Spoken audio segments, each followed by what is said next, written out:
Islam, any site that discusses how Islamic jihadis use the teachings of Islam to justify violence is getting the same treatment right now. And what's amazing is this is going on, and nobody seems to notice or care. Well, again, the story that came out the other day comes from my hometown of Berkeley, California, where you've had Richard Dawkins for years speaking critically of Christianity, going and doing all sorts of debates, writing books like God, Delusion, and all the rest. But when he began to be critical of Islam, he was thrown off a Berkeley radio station and was kind of considered the persona non grata. So it's okay to go anywhere in the country, anywhere in the Western world and criticize Christianity. Say anything that could be perceived as critical of Islam, and you lose your opportunity to speak out on the issue. And so if it happens to Richard Dawkins with an individual of that stature, I think, Robert Spencer, you can see how it could happen just about anybody in our listening audience. Yeah, and see, this is a systematic effort. As I show in the book, it's not just that the people in Berkeley are nuts, although I'm sure you can make a good case for quite a few of them. But the reality is that there is a systematic, ongoing, organized effort by the Organization of Islamic Cooperation and others who are other influential and powerful Muslim organizations to make it impossible to criticize Islam by giving if they cannot outlaw if they can't get, of course, the freedom of the First Amendment circumvented, they work around it by what Hillary Clinton called old-fashioned techniques of peer pressure and shaming. This is a very important thing. See, of course, we have in the Constitution the protection of the freedom of speech. So you can't just say we're outlawing criticism of Islam. Very well, that's great, but it's being worked around. Hillary Clinton went to Istanbul and spoke to the Organization of Islamic Cooperation, a very powerful international Muslim organization, and she told them, we're going to work around this by old-fashioned techniques of peer pressure and shaming, making it so that people will be afraid to say what we don't want them to say. And it's working very well. So that you have, for example, if Dawkins criticizes Christianity, he's a big hero, but if he criticizes Islam, then suddenly he's a racist and a bigot. Yes. And that must go. Let's take a break, and when we come back, we will continue our conversation today. New book out, The Complete Infidel's Guide to Free Speech and Its Enemies. Talked a little bit about some of these different groups, and we'll come back. We'll talk about the United Nations, as well as what about some of the hate speech laws and other things. We have a lot more to cover. We will do so right after this.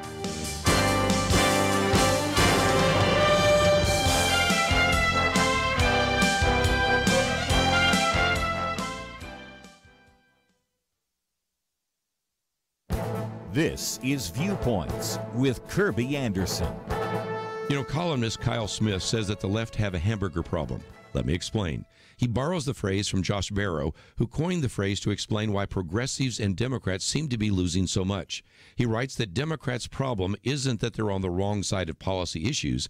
It's that they're too ready to bother too many ordinary people about too many of their personal choices, all the way down to the hamburgers they eat. You know, John Stuart Mill referred to British conservatives as the stupidest party. Kyle Smith says that today the Democrats are the annoying party. Not only do they criticize eating hamburgers, but they also complain about every perceived social ill right down to the team name of the Washington Redskins. He says that when average Americans think about the current nanny state, those on the left think Americans imagine Mary Poppins. Instead, he says they're often thinking about Nurse Ratched from One Flew Over the Cuckoo's Nest. In 20 years, perceptions have changed. Back in the 1990s, Republican leaders were often accused of intruding into people's lives because they were promoting family values and telling kids to just say no to drugs. Today, Americans who want to be left alone are more likely to side with the Republican Party rather than the Democratic Party that seems filled with political busybodies. Will this perception change? Jonah Goldberg does not think so because he says that the left are the aggressors in the culture war, and the culture war will never really end. The moment the left wins a victory, they immediately push forward to the next fight, which is often so extreme that even Democrats would not have embraced it a few years ago. The day after the Supreme Court ruled in favor of same-sex marriage, progressives started pushing transgender issues. That is why we're hearing people talk about the sad reality that the left has a hamburger problem. I'm Kerby Anderson, and that's my point of view. For more information about issues covered on Viewpoints, visit pointofview.net. Pointofview.net.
You're listening to Point of View, your listener-supported source for truth. Continue our conversation today with Robert Spencer. If you'd like to join us at any point, 1-800-351-1212. His new book, The Complete Infidel's Guide to Free Speech and Its Enemies, really kind of brings together two different topics that we address on a pretty regular basis here on Point of View. One, the subject of Islam, the other, free speech. And, of course, we've talked about the loss of free speech on college campuses. This is a little bit different. It is the censoring of any kind of speech that could be perceived as critical or even that might be seen as ridiculing of the kind of views that are held by Muslims. It's protected by all sorts of shaming and hate speech and a variety of other things. And Robert, you talked about Hillary Clinton going overseas. We might also tie that in, since she was not only Secretary of State, to the United Nations, because you also have this happening at least through some of the American representatives at the United Nations, don't you? Oh, yeah, sure. Well, actually, she was Secretary of State at the time when the United States signed on at the UN to Resolution 1618, yes, which was the notorious call for the criminalization of the incitement to religious hatred. Now, the problem, of course, with that, Kerby, is that incitement to religious hatred is entirely a subjective judgment. For example, I was stunned when I first started doing this work publicly. And I wrote my first book, and I was dedicating my public efforts to discussing how Islamic jihadis use the teachings of Islam to justify violence. And Islamic groups said I was spreading hate. And I thought, wait a minute. If the Quran says kill them wherever you find them, they say that's religious expression. But if I say the Quran says kill them wherever you find them, you're saying that's hate? It was ridiculous. And I didn't think anybody would take it seriously. But now I see, all these years later, the other shoe dropping. That first they immediately brand every honest discussion of how Islamic jihadis use the teachings of Islam to justify violence as hate. And then they say that hate speech has to be curtailed, we have to move against hate speech. And this is what the UN resolution was all about. There ought to be the criminalization of incitement to religious hatred. Well, again, one of the issues that we're finding is those kind of rules and regulations and resolutions, which we've seen, of course, against Israel also, or against anybody that might be seen as critical of Islam. But the other aspect of that is we are also seeing, I would think, how various kind of hate speech laws in Europe and even hate crimes laws here in the United States are also being used to curtail any kind of critique of Islam. Can you explain how that takes place? Yeah, absolutely. Well, in the first place, the whole concept is skewed. The whole concept is wrong because the concept of hate crimes, that is, that we've already got, in a sense, hate speech laws and curtailing of the freedom of speech in the United States because of the idea of hate crimes. If I were to knock you down and take your money, that's a crime. But if I knock you down and take your money and utter a racial epithet, then suddenly that is a hate crime, and the penalties are worse. And so there is a prohibition on speech in the United States. And people will say, oh, well, that's just racial epithets. Of course, nobody's in favor of that. Sure, of course. The problem is that once you allow for the idea that certain kinds of speech should receive criminal penalties, you are opening the door to hate speech laws. And just as the Second Amendment has been severely curtailed in major cities, try to go buy a gun legally in New York or Chicago, and you get entangled in so much red tape, you end up essentially, the Second Amendment's a dead letter. And it's the same thing with the First, that the increasingly common expression, hate speech is not free speech, is an extraordinarily insidious attempt ultimately to put into place in the United States laws that will make saying certain things a criminal offense. And that is the end of a free society. If you'd like to join our conversation, 1-800-351-1212. Robert Spencer with us today and talking about his new book, The Complete Infidel's Guide to Free Speech and Its Enemies. Might just mention that he also has The Complete Infidel's Guide to the Quran and many of the other books we mentioned just a minute ago. So if you'd like to join us, 1-800-351-1212. We'll get to those calls in just a minute. But one of the other things you talk about in the book I thought would be helpful for our younger audience. Robert, yesterday we have our Millennial Roundtable, and oftentimes we bring in individuals that are a part of the millennial generation, born between 1980 and 2000. You talk about Salman Rushdie in the book. Now, unless they are a student of history, they have no idea who Salman Rushdie is. I'm going to get to Geert Wilders in just a minute, but talk about that. This is maybe valuable for a history lesson for just a minute, because our younger listeners were not around when there was a fatwa issued against him. And this is, I think, again, an illustration of what we have seen taking place for some time, which the West has oftentimes turned a blind eye to. Yeah, absolutely, Kerby. It's very important. People don't realize, but really Salman Rushdie was the beginning of the contemporary war on the freedom of speech that is now so very far advanced. Salman Rushdie, in 1988, published a book, a novel, called The Satanic Verses. And it was a novel. It was sort of a fanciful novel and really a bit dense and hard to read.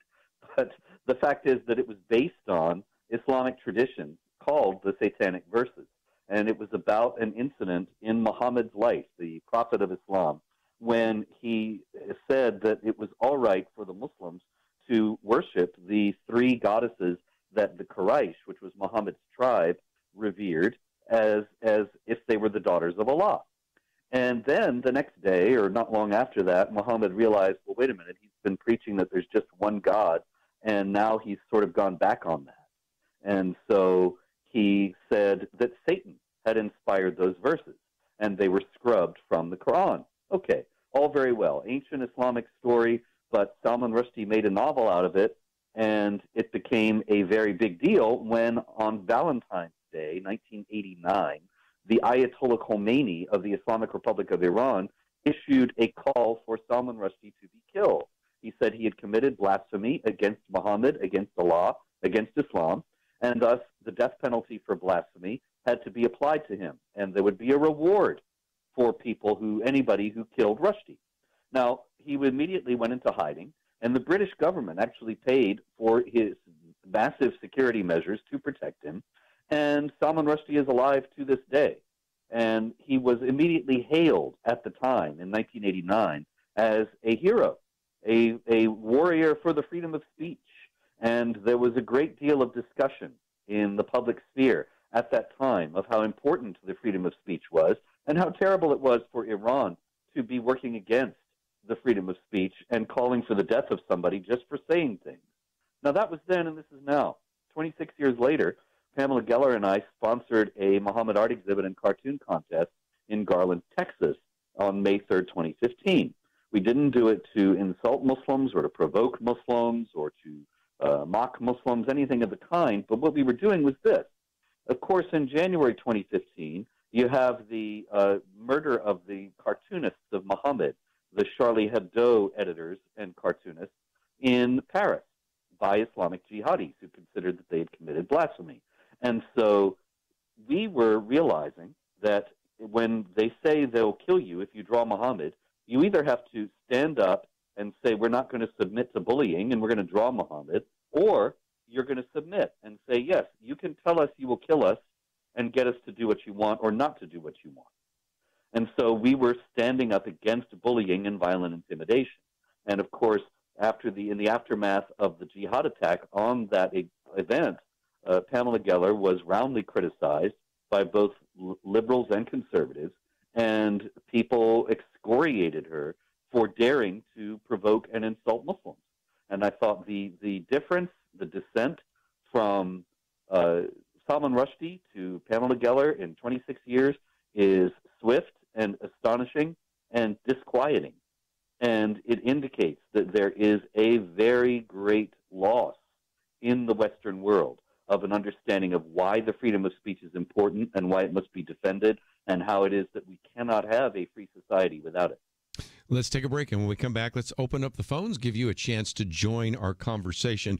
We come back, we'll also talk about Geert Wilders, who, again, we have some information about. If you'd like to join the conversation, perhaps you have thoughts about the ability of the Muslim groups, in many cases, to stifle any honest evaluation and even critique of Islam. Or perhaps you have some comments about free speech, because both of these are very important issues, ones that we've discussed here on Point of View. Let's open up the phones and give you that opportunity. 1-800-351-1212. If you'd like to know a little bit more about Robert Spencer and Jihad Watch, we've given you an opportunity to follow some of the links to his website. And again, the website's very easy to find. It's jihadwatch.org, but we have a link on the website so that you can follow that, find out more about Robert Spencer, and also, of course, get a copy of the book. Let's take a break, but if you'd like to join us, 1-800-351-1212. We'll be right back. If you've listened for any length of time, you've probably heard about Point of View listeners who've done amazing things, started ministries, found their life's calling, impacted their city, their state, the nation. But let me be clear, you don't have to have a huge impact to be faithful. I thought about that when I read a note from Joanne in Texas. She admitted, up until recently, I've not had much of a political view, nor have I ever been so informed. But since I signed up for your email and website information, I can now get the correct information that the public is oblivious to. Joanne ended by thanking us for the Take Action section of our website, where we make it easy for you to express your views on key issues with your elected representatives. Everything we do on the air, online, through mail and email is made possible through people like you who invest in Point of View, so we can invest in issues that matter. Take your place on the Truth Team. Call 1-800-347-5151 or sign up online at pointofview.net/team. 800-347-5151 and pointofview.net/team. Point of View will continue after this.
You're listening to Point of View. The opinions expressed on Point of View do not necessarily reflect the views of the management or staff of this station. And now, here again is Kerby Anderson. Continue our conversation today with Robert Spencer. If you'd like to join us, 1-800-351-1212. He is the director of Jihad Watch, a program of the David Horowitz Freedom Center. And just before we get into a little more content, Robert, let's talk about what is available on your website. We have a link there. Many people, I'm sure, have visited it before, but for new listeners or people that are not familiar with some of the things that you're doing, give us a little bit of an overview of what's on your website. Thank you, Kerby. Yeah, it's a news and commentary site that tracks jihad activity in all its forms, violent and stealthy, and including the war on the freedom of speech. It is updated many times daily, and the news there you will find increasingly that even though it is often from mainstream sources, it is something that the mainstream sources generally downplay, and they bury the important aspects of what they are reporting on. Whereas at Jihad Watch, we bring it out and we highlight the stories that relate to the nature and the magnitude of the global jihad with commentary to situate it all and help people to understand why these things are happening. And it's all there at jihadwatch.org. One of the articles that you have there comes from Front Page, The New Brown Shirts, Thugs versus Free Speech on Campus. Now, we've been talking about this in a broader context in terms of the fact that conservative groups, conservative speakers and others are not given access on campus, and very quickly you can label someone as racist, homophobic, and that eliminates even the possibility that an individual, even if they have good material and do not actually have racist ideas, that's enough to eliminate them.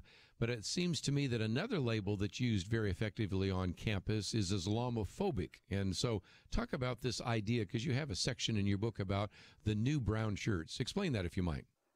Yeah, sure. The brown shirts, of course, were the stormtroopers, Hitler's street thugs, who one of the things that they would do in the early 30s was go to colleges.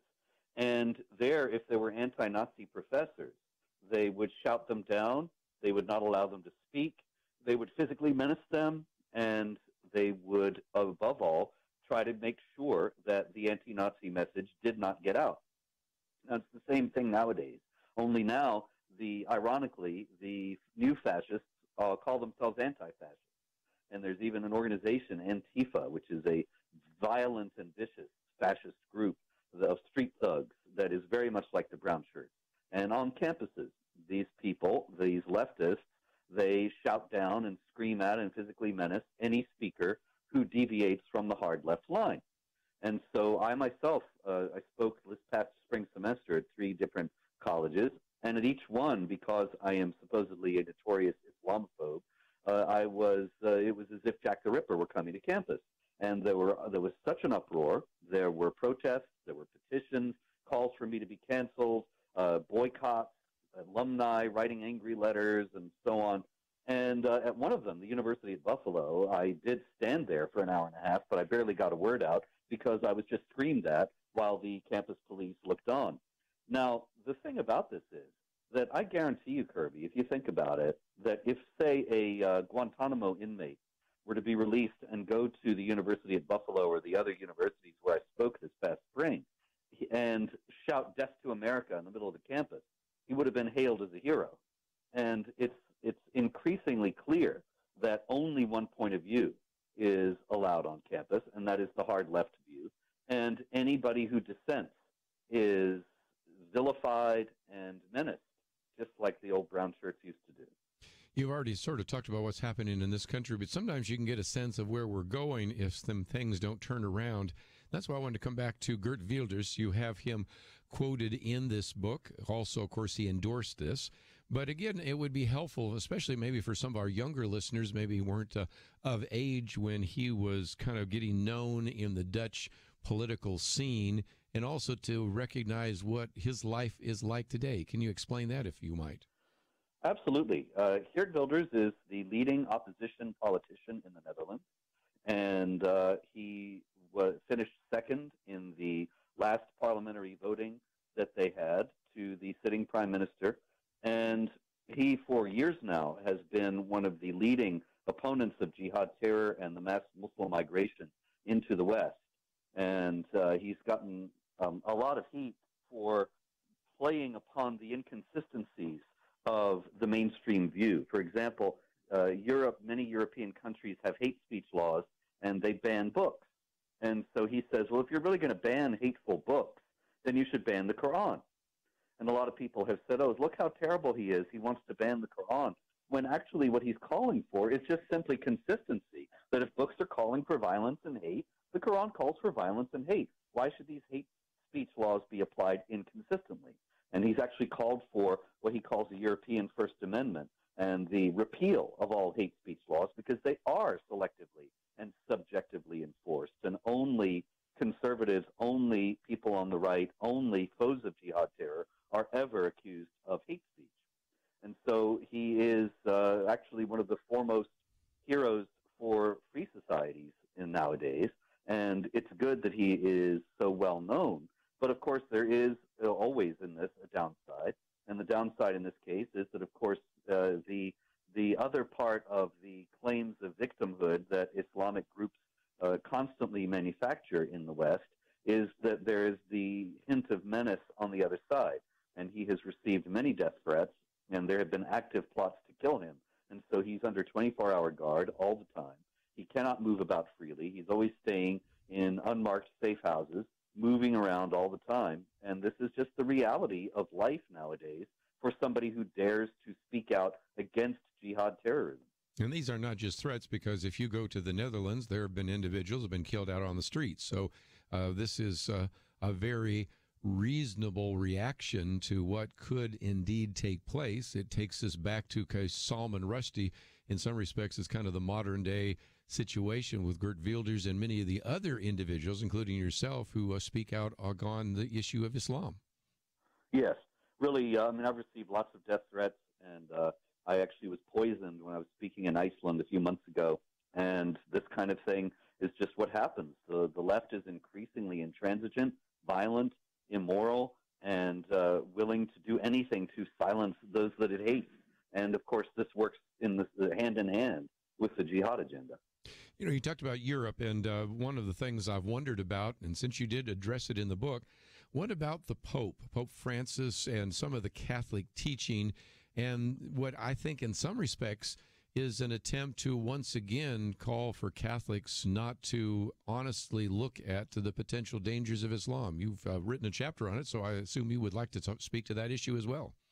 Certainly. Yeah, the Catholic Church under Pope Francis seems to have made some sort of a collective or institutional decision to not speak about the Muslim persecution of Christians, to let it go by unremarked, or at very least, if they do mention the Muslim persecution of Christians, to never mention the perpetrators or their ideology and belief system that led them to this persecution. And so, for example, I've been canceled when I was scheduled to speak at several Catholic conferences, even one where I wasn't speaking about the Muslim persecution of Christians or anything regarding Islam. The bishops were pressured to cancel me, and they did. And one of them, the Bishop Robert McManus of Worcester, Massachusetts, he actually explained why, when the others they just issued the cancellation and were silent. And in his explanation, Bishop McManus said that he was not going to allow me to speak because he felt that the wonderful dialogue that they were having with Muslims in the Boston area would be jeopardized if I spoke about the Muslim persecution of Christians. And so this was really remarkable. What he's saying is, we're having this dialogue, but we can't let it be hurt by talking about unpleasant issues. And I think, well, then what's the point? If you can't talk about difficult issues and try to achieve some understanding so that Christians are no longer persecuted, then how is that in any sense a beneficial dialogue? But this is the policy of the Catholic Church in general. And I think it's not any kind of genuine dialogue, because if it can't save one Christian from being persecuted, can't save one church from being destroyed by Muslims in the Middle East, then it's just really these meaningless feel-good sessions that are kind of grotesque in light of the reality of the Muslim persecution of Christians. Let's take a break. When we come back, we'll take some of your phone calls. 1-800-351-1212. The Complete Infidel's Guide to Free Speech and Its Enemies. Robert Spencer with us with Jihad Watch. And if you'd like to join us, that number is 1-800-351-1212. We have information about the book, information about him and his website. So if you'd like to find a little bit more of that information, document that, maybe post some of that information on your own website or Facebook page, we've made that available to you at our website, pointofview.net. But if you'd like to join us today, let's open up the phones for a few minutes before we let him go. 1-800-351-1212. We'll take those calls and continue our conversation with him and you right after this.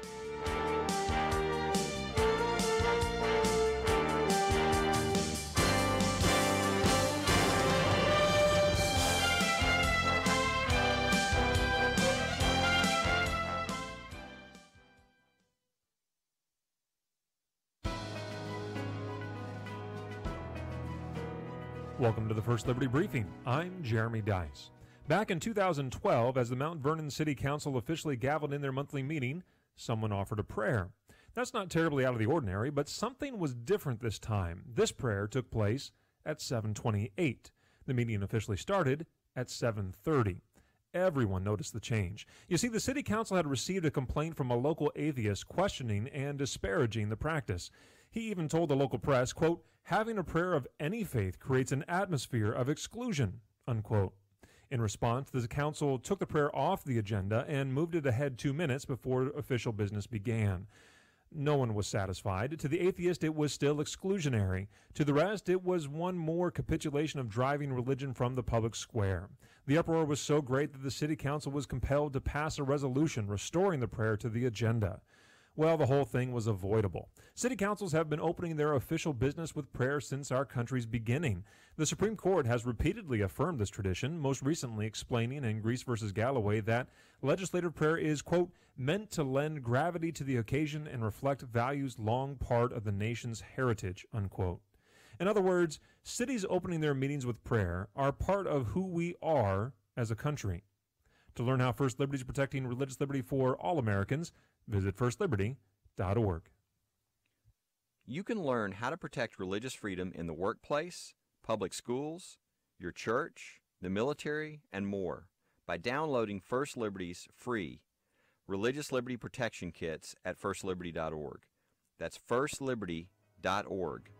If you want hope for religious freedom, go to firstliberty.org.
Now, back to Point of View, your listener-supported source for truth. Robert Spencer with us for a few more minutes as we talk about his book, The Complete Infidel's Guide to Free Speech and Its Enemies.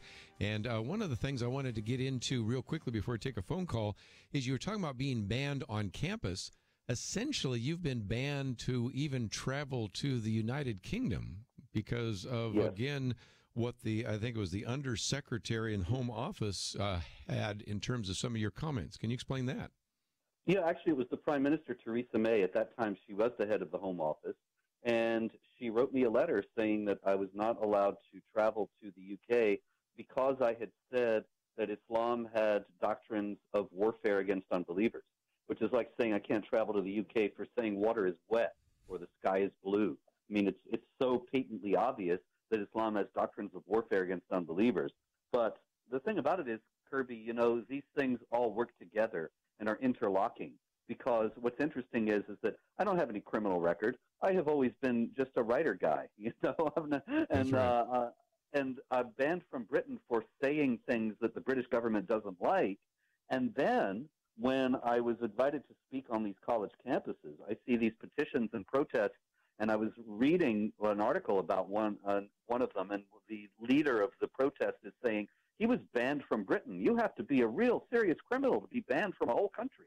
And I think, see, this is how it all works together, that one element of the left's crusade against the freedom of speech, or I should say the left's jihad against the freedom of speech, is used to reinforce another aspect of it. And it all becomes self-reinforcing. Yes, well, and again, this is a country that has allowed a number of preachers of jihad into the country, but they won't allow Robert Spencer. But let's take some phone calls, get some comments along the way. We'll head to the state of Texas. First of all, Charles, you're on with Robert Spencer. Thank you for joining us today. Yes, thank you, Robert. When Obama met with the Pope, that's when that affair was set up. He assured the Pope that he would intervene with the Muslims, since he is so friendly with them, if he is not one already, and that the Catholics would not be attacked. If not, it would be very light. There's no question about it. He is the instigator of all of this. Besides that, the Muslims do not assimilate in any place they've ever been. Even with the Hindus, are pretty easy to get along with. The hatred between the two, if either one of them is dying of thirst, they will not take a glass of water from the other. They'll die first. The Muslims should have been handled a long time ago. But you had the Bushes that are, they give him $500,000 from going over and doing a 15-minute speech. It's just, we've been corrupted by our own politicians. And now, since Obama's given them all the material they need to make the bombs, they're making the bombs. One of the countries there, Pakistan, already has the bomb, and they and India almost fought a couple of years ago, and they would have exchanged atomic weapons against each other. And even with that limited amount, it was considered enough to destroy the world. Because after it circled the globe a few times, the radiation coming down, it would have been disastrous for all of us. So what we're into now is a pickle. Yeah, I think so. Let me, just before we get to the next phone call, he did say something about Muslims not assimilating. Well, I mean, I do recognize in this country some do, those who've made their peace with the modern world. But if you accept kind of a more fundamentalist or literal interpretation of the Quran, and those are the jihadists you're talking about, is it not true that in places in Europe, and even in some places here in the United States, but especially in Europe, you have essentially no-go enclaves, which are basically Muslim communities in the midst of a European community? Oh, yeah, absolutely, because Muhammad said Islam must dominate and not be dominated. And the Quran says that you are the best of people, talking to the Muslims, enjoining what is right and forbidding what is wrong, which means that your system of what's right and wrong is better than anybody else's. And so you should not accept the infidel ideas of what's right and wrong. So when Muslims come to Western countries, there are many of them, if they're more knowledgeable and devout especially, who don't want to accept the Western laws, but want to establish little areas where Islamic law reigns supreme. There are many such areas in Europe now, and they are growing rapidly. Let's take another phone call real quickly. We'll head to Missouri, KNEO. And Mike, thank you for joining us today here on Point of View. Yeah, thank you. I just... I can't tell you their names, but I had a bit part in the movie, and I'm 60 years old, so and I guess they kept it in the movie, and I was talking to the director and everything. He's very. I like to hear that. He's 36 years old, and he doesn't like the stuff that's going on. And but anyway, like I told him, John Wooden said something that I think was really relevant. Of course, I'm a teacher and coach, and I always try to read, the gospel of all coaches and teachers and everything. And John Wooden said, his wife and him never had a fight. We decided when we were first married to be disagreeable without being disagreeable. One of the things he was talking about is John Wooden. I was just thinking, you've got a section here about Kurt Schilling There's a pitcher and then a broadcaster, and he got in trouble just simply because he was criticizing Islam. Yeah, that's right. Kurt Schilling was on ESPN, and he sent around a thing on Twitter while he was an employee of ESPN saying that most Germans were not Nazis and most Muslims are not jihadis. And so it didn't work out either way. In other words, the moderate Germans, the non-Nazi Germans, they didn't stop the Nazis, and the moderate Muslims are not stopping the jihadis. Absolutely perfectly true statement. But ESPN actually suspended him for saying that, because nowadays you just cannot criticize Islam.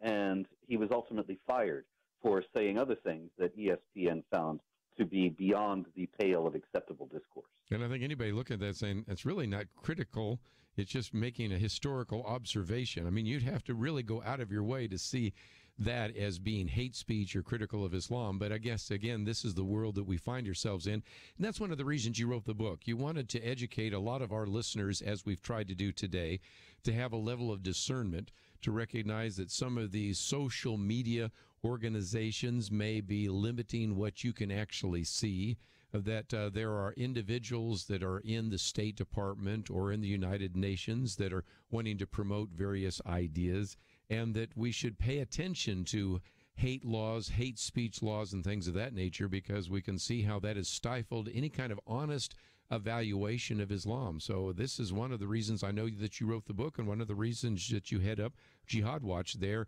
at the David Horowitz Center. Yeah, absolutely. Thank you, Kerby. That's absolutely right.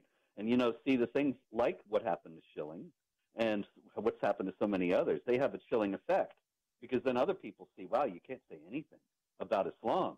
I better stay quiet. And if I just stay quiet, I'll be okay, just like Muhammad Atta said. Well, again, that's certainly one of the reasons we wanted to spend an hour on this program.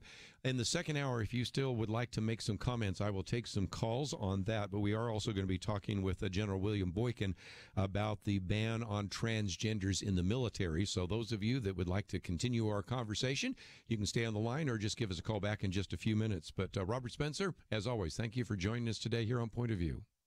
Pleasure. Thank you. Let's take a break. And again, if you find yourself saying, well, I'd like to get a little bit more information, we have posted some information that will be available to you on the website about this book. Of course, there's a place for you to order it. We have a link to his website. And, of course, we've posted quite a number of things that we'll be talking about in the second hour as it relates to the issue of the transgender policy in the military. One of those by David French, Why Must Trump Do the Right Things in the Wrong Way? Because he was explaining the concern about tweeting this out rather than letting it go through the normal military channels. We posted a very good study that came from the Family Research Council on the transgender policy could cost the military billions over 10 years. So with some great material available on our website, I hope you'll visit the website. And as you go there, maybe even click on that button that says donate. We'll be right back. I'm sure you've heard the definition of insanity, to keep on doing the same thing over and over, expecting a different result. Right now, I want to talk to someone who has listened to Point of View for a long time. Is that you? Have you been listening somewhat regularly for months, maybe even years? All right, good.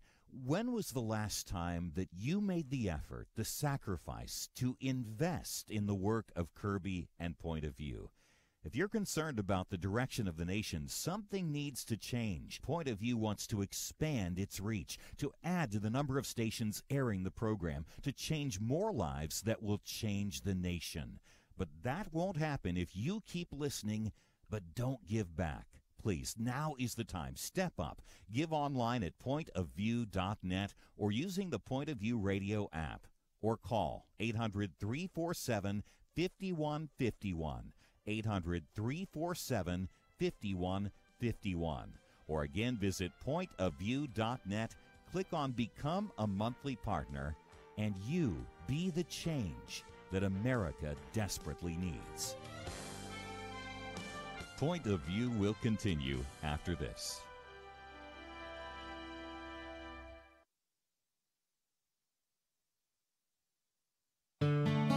I just thank God for y'all. I listen to you every day, truly. I wanted to thank y'all for everything you do each day to inform Christian families and our community about the things we can do, and just the way you're so informative. I listen to you daily and love you guys and appreciate you so much. God bless you, Kerby, for keeping this show so on track and for the decades of wonderful help to this nation that Point of View has been. We're all big fans of your work, and we pray that God will just prosper it.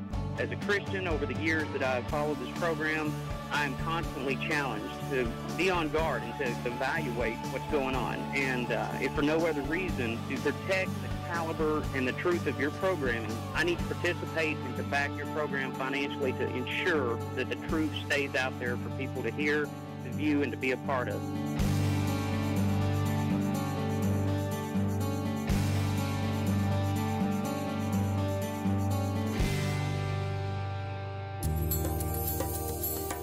This is Point of View Radio.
Hi, this is Kerby Anderson. You know, each day we take on the tough issues and provide a biblical perspective to them. The topics we cover are wide-ranging: apologetics, theology, prophecy, creation and evolution, intelligent design, marriage, family, child-rearing, the millennial generation, trends in society, politics, economics, business, religious liberty, the Constitution, public policy, foreign policy, military policy, tensions in the Middle East, abortion, homosexuality, pornography, sexual ethics, media, technology, history, and America's godly heritage. We talk about anything that affects your faith, your family, or your freedom. So don't go anywhere, because Point of View continues right now.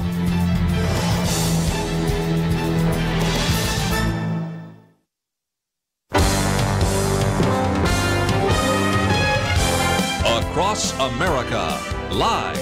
This is Point of View.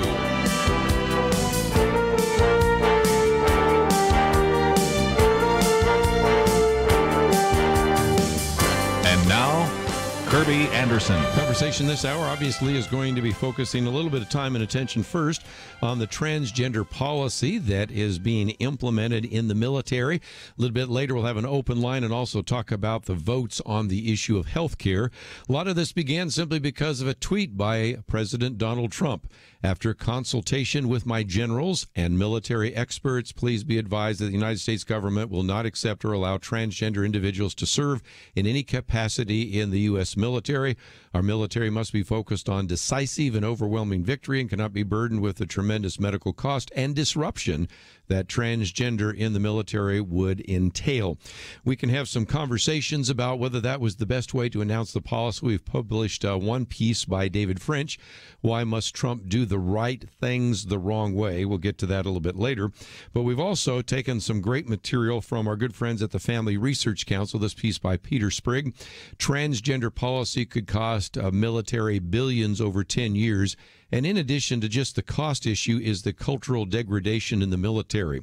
So we thought it would be good to learn from an individual who would understand this only so well. So we bring to the microphone, once again, Lieutenant General William Boykin.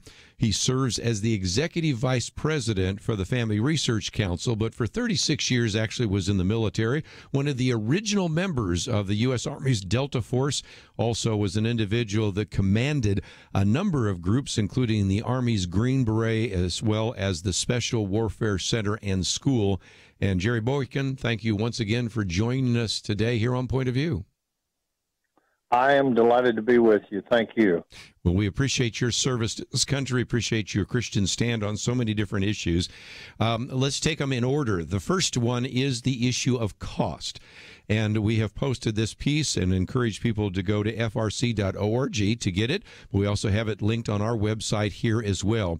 This is a very lengthy essay put together by one of your colleagues, Peter Sprigg, who reminds us that the cost alone of this policy would be very significant. Tell us more, if you might.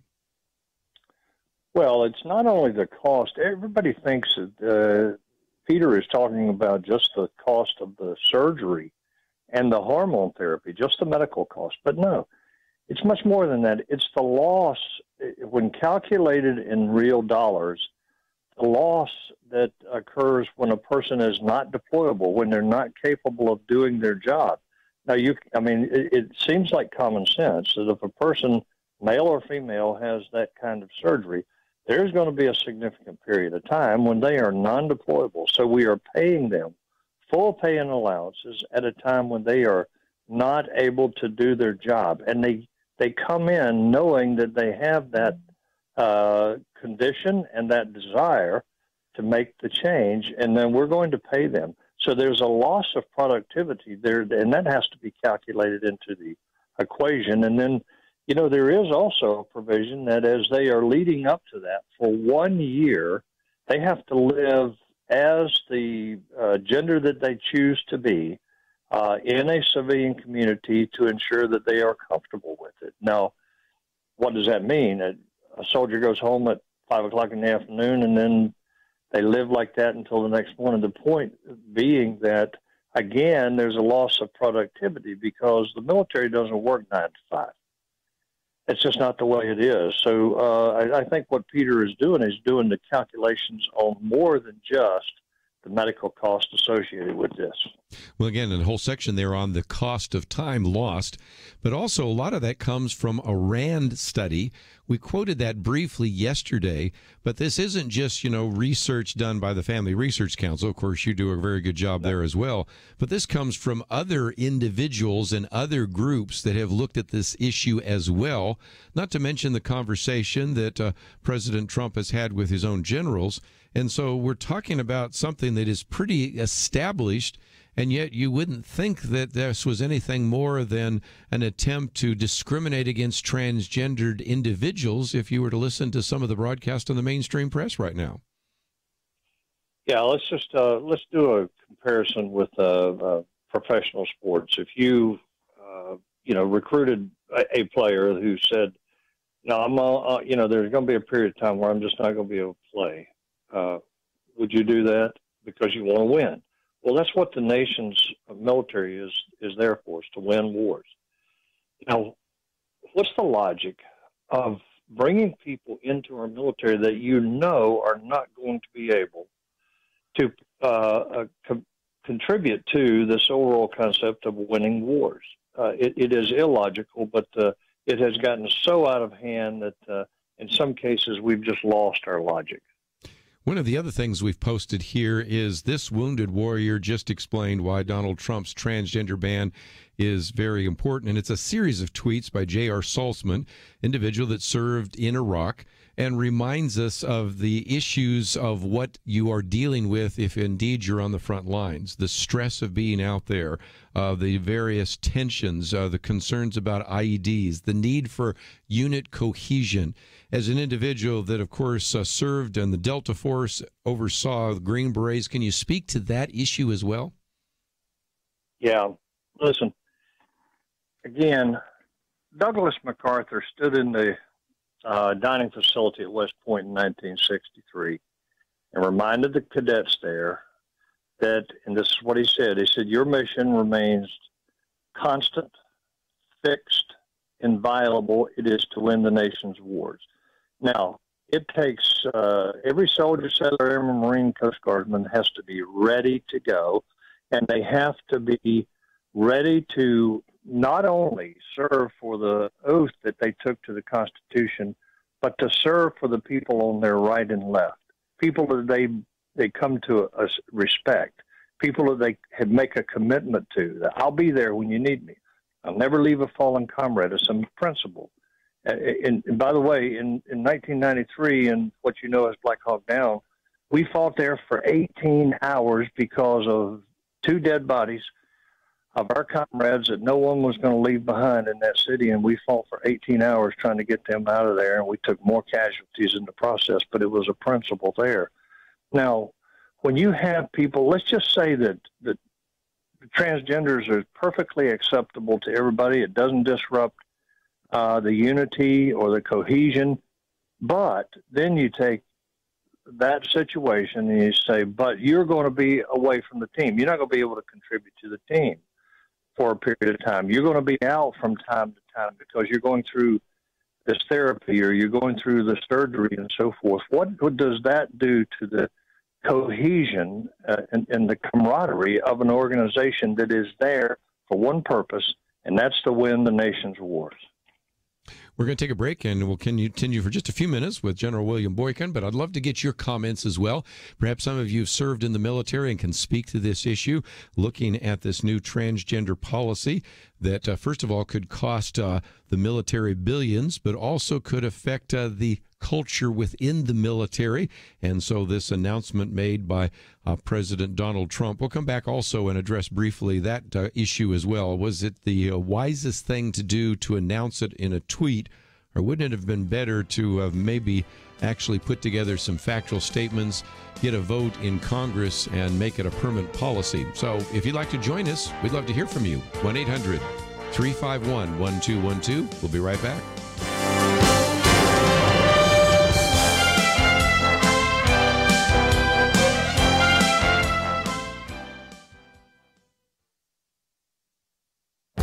This is Viewpoints with Kerby Anderson.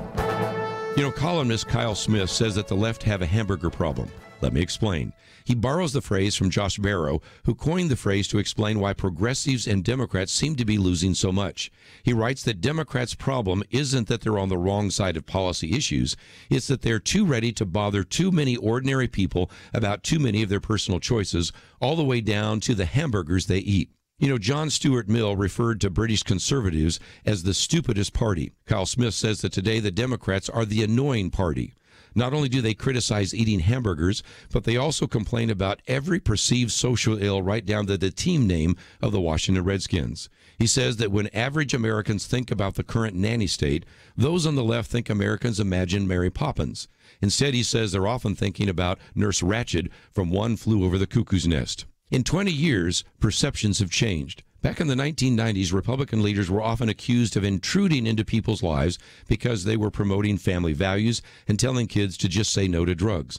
Today, Americans who want to be left alone are more likely to side with the Republican Party rather than the Democratic Party that seems filled with political busybodies. Will this perception change? Jonah Goldberg does not think so because he says that the left are the aggressors in the culture war, and the culture war will never really end. The moment the left wins a victory, they immediately push forward to the next fight, which is often so extreme that even Democrats would not have embraced it a few years ago. The day after the Supreme Court ruled in favor of same-sex marriage, progressives started pushing transgender issues. That is why we're hearing people talk about the sad reality that the left has a hamburger problem. I'm Kerby Anderson, and that's my point of view. For more information about issues covered on Viewpoints, visit pointofview.net. Pointofview.net.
You're listening to Point of View, your listener-supported source for truth. More calls coming in. If you'd like to join us, 1-800-351-1212. Certainly you can comment about the policy of how indeed to address this issue of the transgender issue with the military. But, of course, another question that has surfaced is whether that was the best way to go about it. And we did post this piece by David French, who said, you know, transgender Americans, though undoubtedly as patriotic as any other Americans, are disproportionately likely to suffer from mental illness, more prone to attempt suicide, abuse, alcohol and drugs at a higher rate, and often require extensive medical care and comprehensive medical training or treatment or transitions. But he said what probably could have been done and should have been done was, after allowing the Secretary of Defense to comprehensively study the issue, draft a carefully written, factually supported statement, take that then to the Republican-controlled Congress and write the policy into law. You can read the entire article, but I know that General Boykin, some of the reaction is due to the fact that it came out in a tweet, but whether it came out in an effective way or a less effective way, still, this makes sense in terms of both cost and military cohesion, doesn't it? Yeah, it does, and I don't want to get into critiquing how this president operates. I think he's done a fine job, and but I must tell you that sometimes I wind up scratching my head. But look, I totally support this president. I support what he's done here. I support the decision that he made, and frankly, I think it was one of the boldest decisions he's made since he's been in the White House. This was incredible, you know, because the second term for Obama, I think even in his inaugural address, he pushed the LGBT agenda to the forefront of his domestic policy, at least. And his actions certainly reflected that. And then all of a sudden, you've got a guy that has come in that has said very little about this kind of thing. And then he's made a major, bold decision. But what that also reflects is it reflects that he is serious about military readiness. Right. It reflects that he said that he was going to restore our military, and that's exactly what he's doing. And I think that Trump comes at a lot of things from a common sense perspective that cuts through political correctness. It cuts through the nonsense and the rhetoric of the liberal media, and he makes some decisions just based on what makes common sense to him. And I think in this case, all the things that you and I have just talked about in the last 15 or 20 minutes on this program, I think it's all such common sense to him that he said, how does this contribute to readiness? How and why are we going to spend money to do this when we've got, for decades, we haven't let people with flat feet in the military. We haven't let people that had asthma in the military, and now we're going to do this. What's the logic of that? And that's where I think, yeah, okay, well, I don't think I would have tweeted it, but he's the president. Yeah. Well, and again, I love what Gary Bauer, Gary Bauer with their American Values, he said, usually surprises in Washington are bad. Today, it was one of those rare occasions, he said, where surprise was good. Talks about the tweet and also reminds us of some of the facts and figures. The surveys that have been done, probably will have another survey coming out. But before this announcement by the president, one poll found that you couldn't even find more than 23% of voters who thought that the previous policy by President Obama of allowing openly transgendered individuals to serve in the military was a good thing. So most Americans probably agree with this, although, again, you wouldn't come to that conclusion if all you did was watch some of the broadcasts from some of the mainstream press right now. No, and I posted a Facebook posting last night reflecting on that 23% of those surveyed. Again, it's a common sense matter. And that 23% of those that say, well, it's only fair. It's only fair. They look at this in terms of fairness. But look, it's never been fair that people with other conditions could not come in the military. I have my third son who wanted to follow in the footsteps of his dad, and both his older brothers wanted to go in the military. And because at 12 years old, he took Adderall for 6 months. He could not go in the U.S. Army, and he desperately wanted to serve. Wow. But now you're saying that you can come in. Look, don't tell me about fairness. But the other thing is, I've never been in combat where the enemy was thinking about fairness. There's no such thing as a fair fight. And that's true. This whole idea of fairness is, to be honest, I mean, I believe in justice and equity, but fairness is something that 5-year-olds and politicians understand, and nobody else really does. Very good.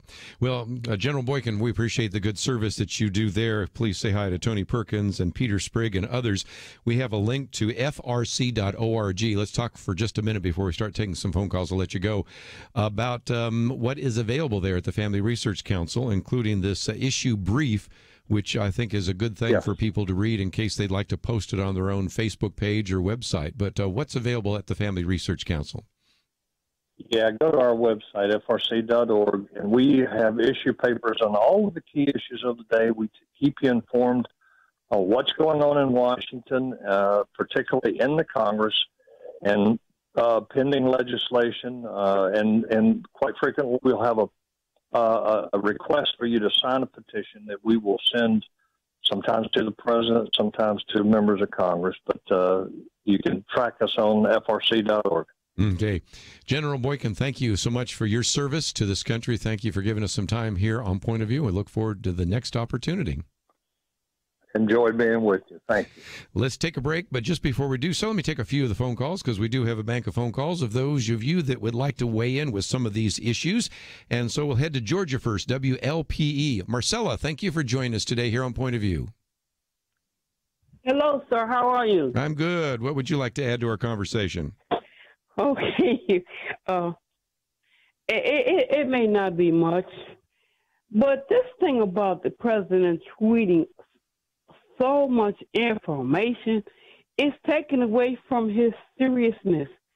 You know, the seriousness of being the president, I guess. Yeah, and that's why I posted this article by David French. Why must Trump do the right things the wrong way? Because he looks at the travel ban and now this one, just tweeting this out about a policy that really needs to be implemented and carefully crafted, but instead everybody finds out about it because he tweets it yesterday. Go ahead. The reason why what made me call was I was conveyed a piece of information last year about a death in the family, and the way it was presented was the person who needed to tell me told somebody else, and that person was not known for her maturity. Yes. And she said that she got it from Facebook.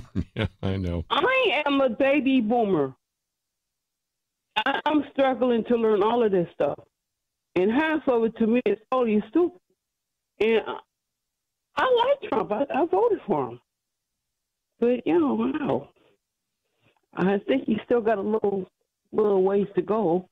But he's just been in there a few months, so. Yeah, well, he is kind of impulsive. And again, one of the reasons I posted this, which I think illustrates the concern, because what David French says is that in his capacity as the military, there's a possibility that this will be nothing more than an executive order.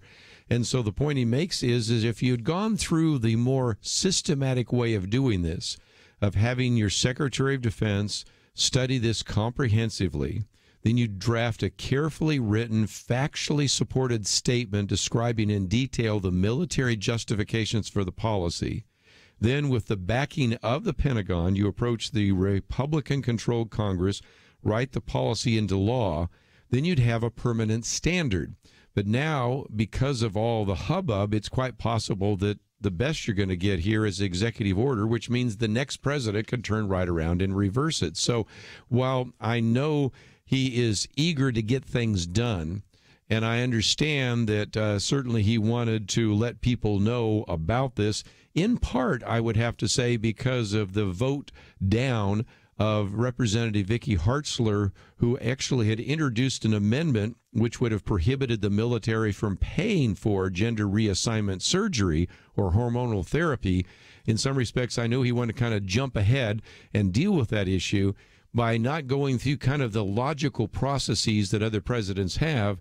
This may only be a minor blip, and certainly it's been controversial, to put it mildly. So, again, if you'd like to join our conversation today, we certainly in this last half hour have a lot to cover. One of those will be the issue of the transgender policy in the military. When we have time, we'll get back to also this vote.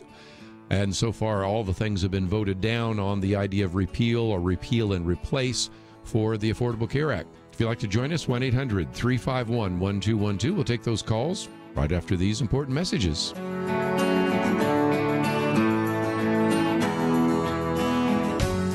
There are those who listen to Point of View while they're driving, and some can listen at home or at work. But here's the question: where do you go where you cannot listen to Point of View?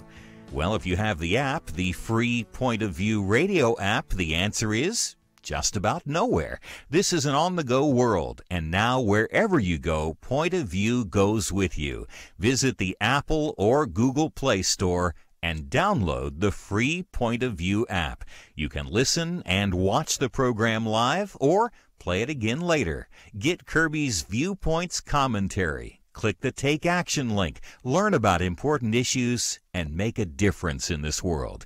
You can also read articles, find a local radio station, easily contact us with your comments or questions. Don't leave home or the office or anywhere else without Point of View. Again, visit the Apple or Google Play Store today and get the app, the free Point of View radio app. Oh, and one more thing, if you like it, click that little button that says Donate Now and join the team.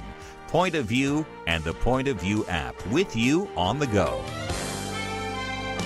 Point of View will continue after this.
listening to Point of View. The opinions expressed on Point of View do not necessarily reflect the views of the management or staff of this station. And now, here again is Kerby Anderson. If you'd like to join our conversation, 1-800-351-1212, talking about the transgender policy in the military, which was announced by tweet by President Donald Trump. Let me also just mention that it looks very difficult to come up with any kind of repeal of the Affordable Care Act. Yesterday, of course, we've talked about this, but let me mention again that you had 7 Republicans joining all the Democrats rejecting what would be called a clean repeal bill. What's so interesting is 6 of those nay votes from Republicans are individuals who voted for it in December of 2015. So less than 2 years ago, when it was a possibility that they could vote for repeal, knowing full well that President Obama would veto it, they did so. But now, when it's quite possible that it would be signed by President Trump, they voted against it. And so that, I think, is going to be interesting in terms of some of the conversation and how it might even affect the elections. But let's, if we can, give some more of you a chance to join the conversation today. 1-800-351-1212. Let's go to South Carolina, WLPE. And Ricky, thank you for joining us today here on Point of View.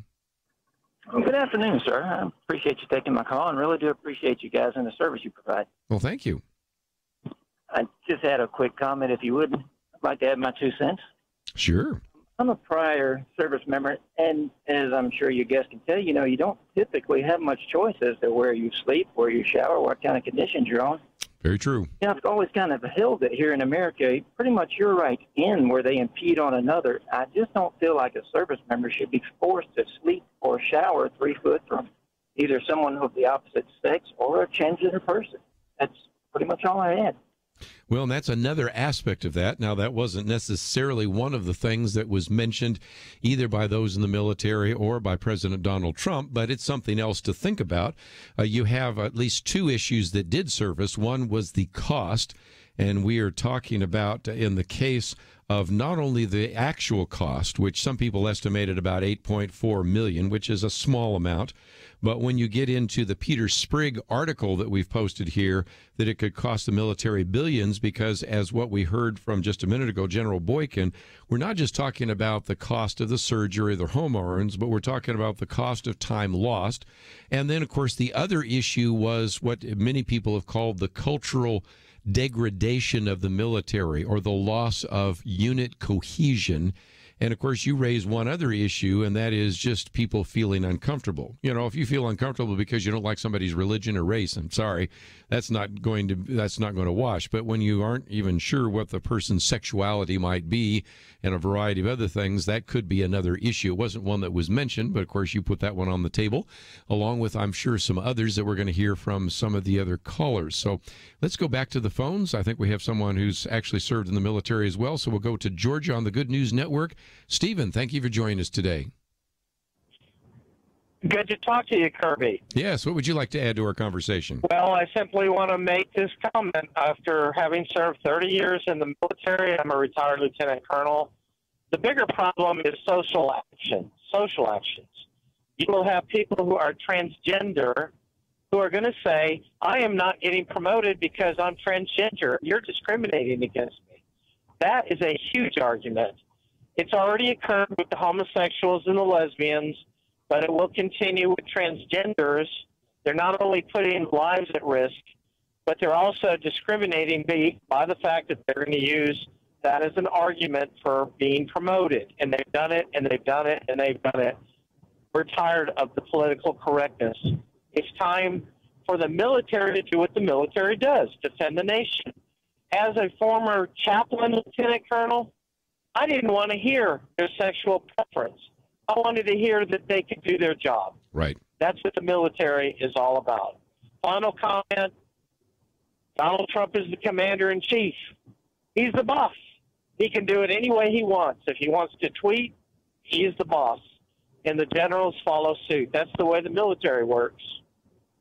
One of the things I'd like to get your comments on is there were, and we mentioned this yesterday and some people reacted to it, there were people that were even criticizing the tweet because he said, after consultation with my generals, And, well, they're not your generals. Well, if you're commander-in-chief, they sort of are. I mean, haven't you, at least on one occasion or another, Stephen, referred to my men or my unit? That doesn't seem to be a reason to criticize Donald Trump, although people are finding not at all. Matter of fact, when Barack Obama was president of the United States, and I didn't like him at all, but he was still the president of the United States, you respect the office and you recognize he's the commander-in-chief. Until he's booted out, he's in charge. That's the way it works. So all these liberals on CNN and USA Today and all that, they should understand if they've been in the military, they're not in charge. He's the commander-in-chief. That's the fact. Most of them haven't been in the military, so that's part of the problem. But, Stephen, thank you for your service, and thank you for calling in today here on Point of View. Thank you for your program, Kerby. It's very good. Thank you. Well, good. I hope you'll listen and call in again. Let's just keep working our way down the list of those of you that would like to express your opinion. The program's called Point of View, so we'd love to hear it. We'll go to North Carolina this time, also on the Good News Network. David, what would you like to add to the program? Hey, how you doing, sir? I'm good. Good to be on here. My comment was about not necessarily about the president tweeting, but about the lieutenant general. Much respect to him. I used to be military. Okay. About the lieutenant general's comment of, you have to know who you are. Sure. If you are transgender, that means you are confused about who you are as an individual. I'm glad you brought this up.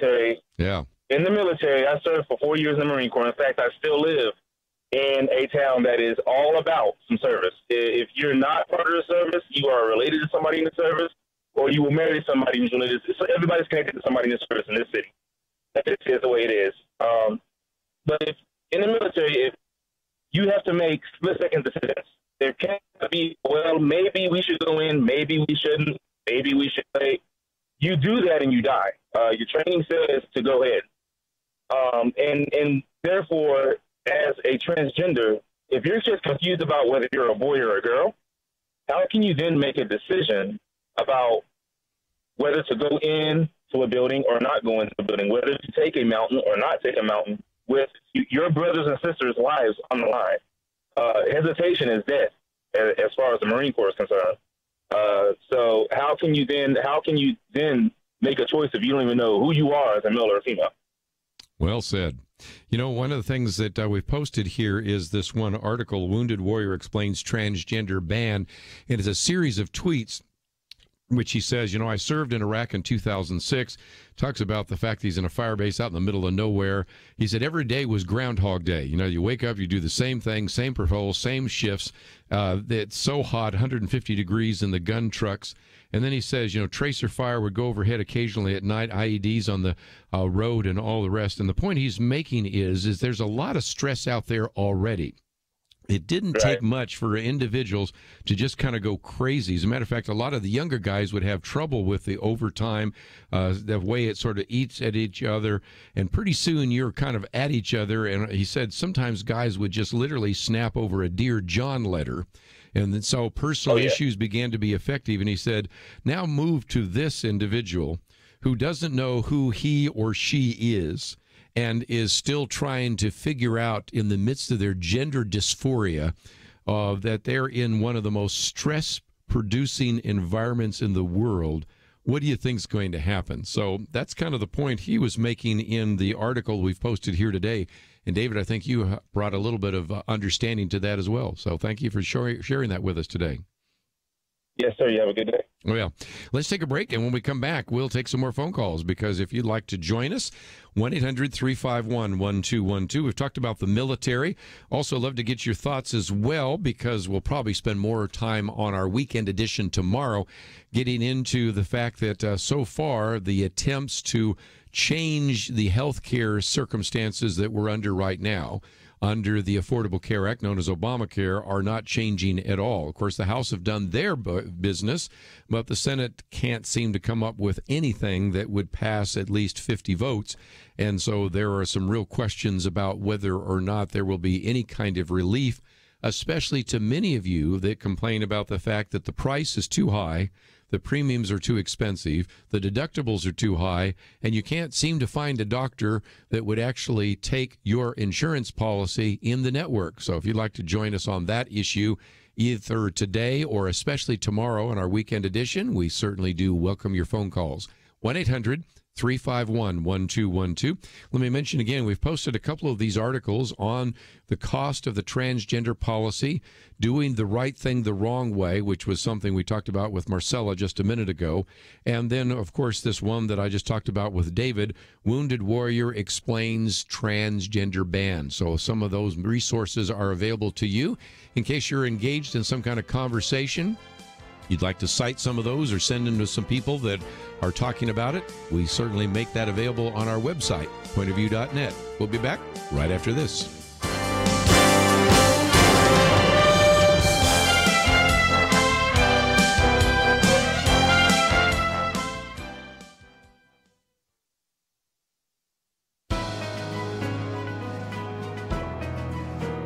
Welcome to the First Liberty Briefing. I'm Jeremy Dice. Back in 2012, as the Mount Vernon City Council officially gavelled in their monthly meeting, someone offered a prayer. That's not terribly out of the ordinary, but something was different this time. This prayer took place at 7:28.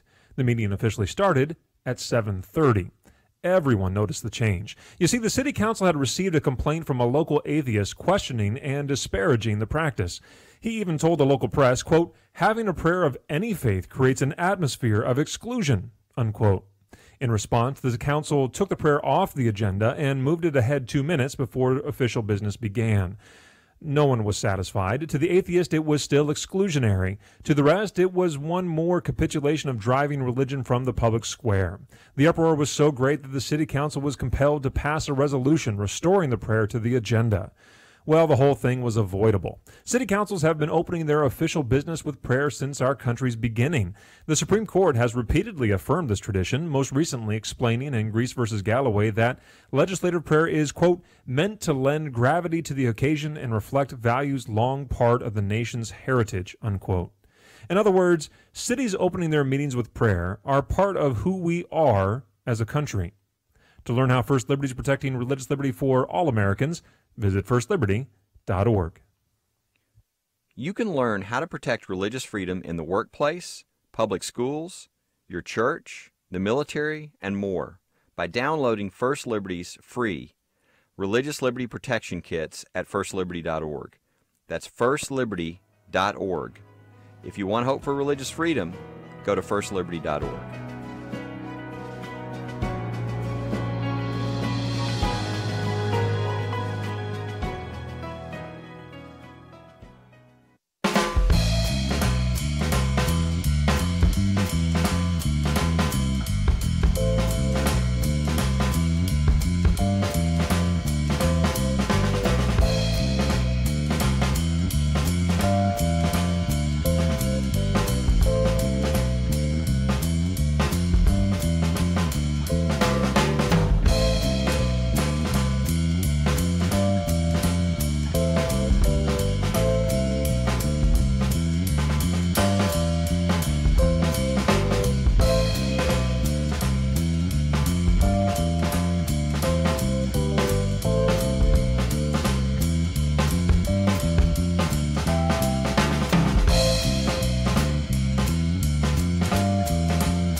Now, back to Point of View, your listener-supported source for truth. Back for a few more minutes. If you'd like to join us, 1-800-351-1212. If you don't have a chance to get through, we will certainly give you that opportunity tomorrow. This will still be a topic I think that will be appropriate, as well as the one I just mentioned a few minutes ago, and that is, will we get anything that will bring any kind of relief to the issue of health care insurance? The attempts to try to pass a repeal and replace bill went down. The clean repeal bill also went down. And so are there any possibilities that we won't end up with more and more government health care intrusion? So we'll talk about that tomorrow. Of course, the whole question that has been surfacing all week as to whether or not the Attorney General, Jeff Sessions, will be encouraged to go elsewhere, or whether or not that is just a lot of noise that has no real ramifications. We'll certainly focus on some of that very soon. But again, if you'd like to join the conversation, that number is 1-800-351-1212. So go back to the phones in Augusta, Georgia. John, thank you for joining us today here on Point of View. Well, hello. How you doing? Very good. What would you say to our listening audience today? Well, I would say that the president, he's the commander-in-chief, so I think he made a good point, but I think he need to define a little bit more, and because the military don't need any other distraction. Transgender distraction, especially if you're out, you're on a fire base or you in combat. And number two, for them to come into the military, why should we as taxpayers and the military have to pay for their confusion for a sex change? To me, they're not in the right mind because they don't know who they are, so why should we have to pay? Well, and again, that would be just the $8.4 million in terms of the actual gender surgery. So that was the first issue.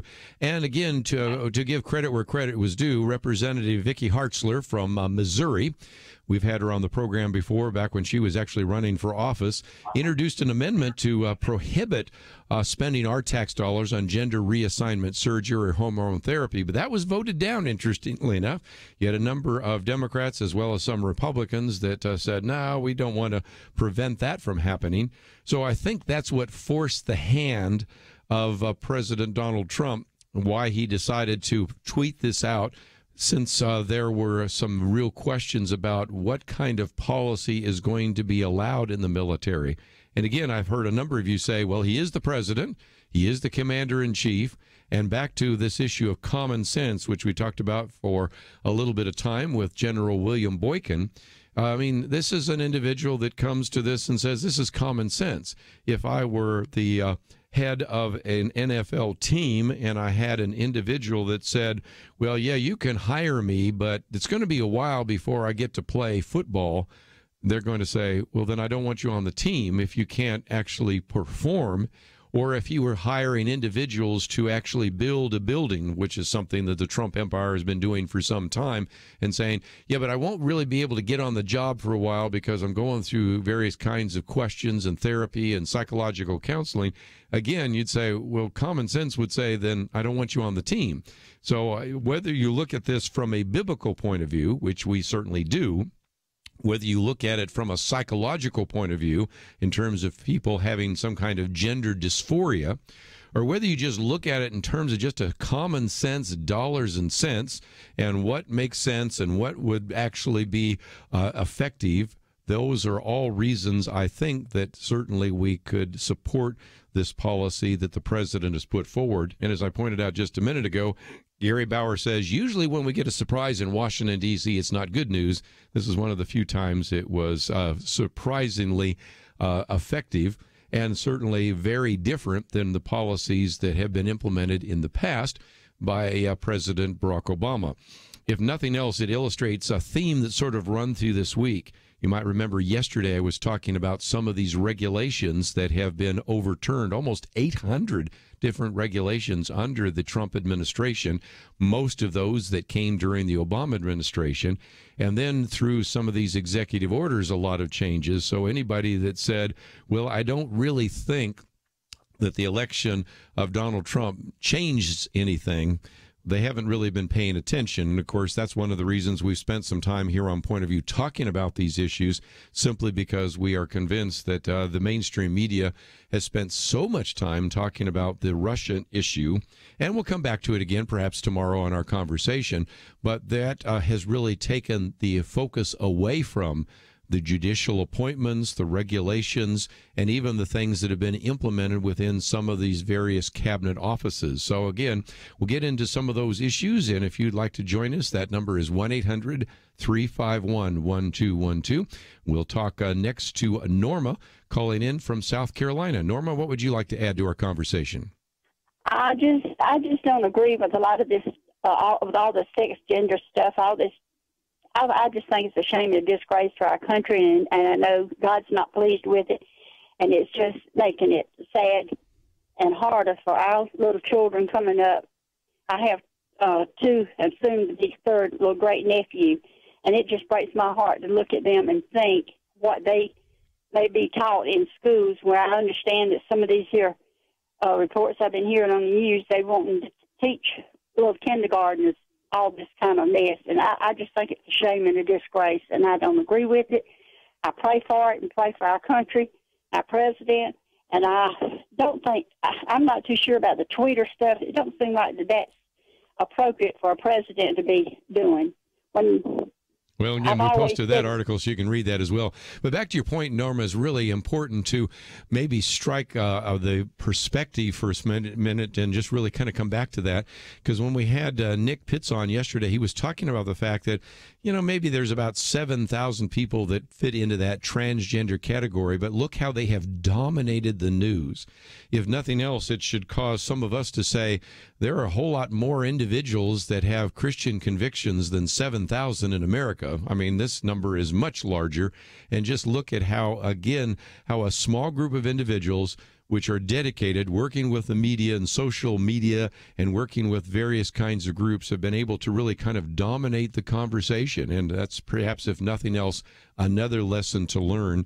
And as you point out, some of this is going to be taught in the schools. We're going to do another program in the future about what your children will learn if they go to public schools now, in light of course, first the Supreme Court decision having to do with same-sex marriage. So no longer can you talk about marriage and family in terms of a traditional father and mother, but then also how that's being affected by the push of the transgender agenda. So there are lots of issues that are certainly relevant to the conversation.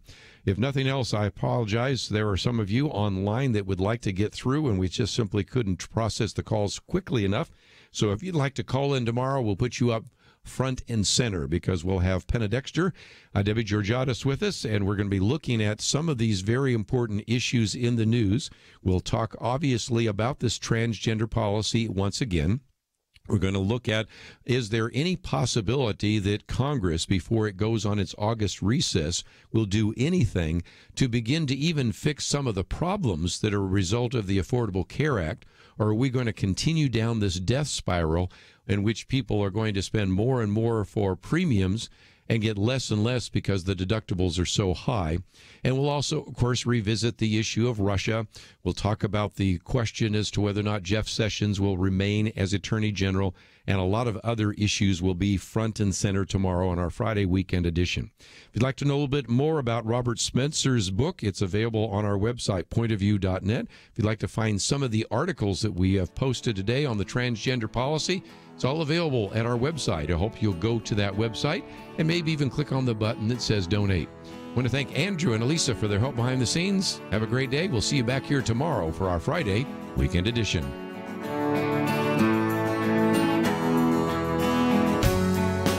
Is religious freedom still a cornerstone of the Republic, or has it effectively been crushed by the forces of tolerance?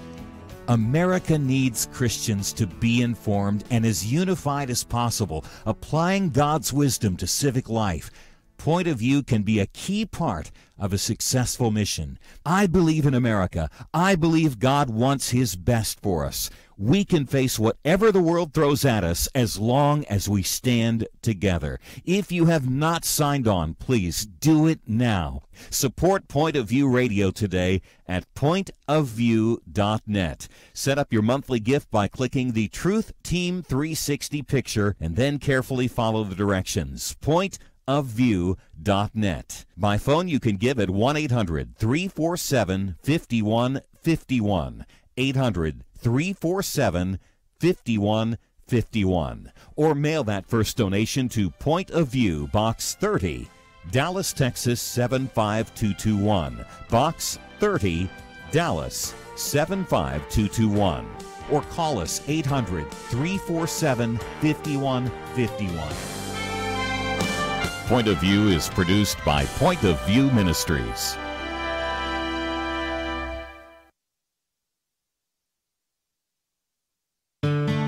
I just thank God for y'all. I listen to you every day.